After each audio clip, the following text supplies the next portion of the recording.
Welcome to DelphStack. Today, I will show you how to fix the issue when the DLSS or frame generation option is not showing in Where Winds Meet on PC.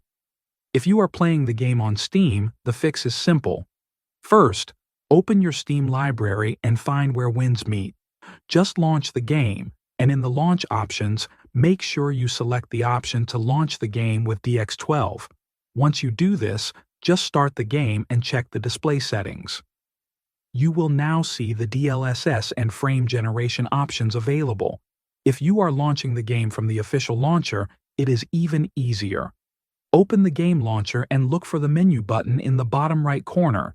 Click it and go to the Options menu. Here, simply uncheck the DX11 option. After that, launch the game again.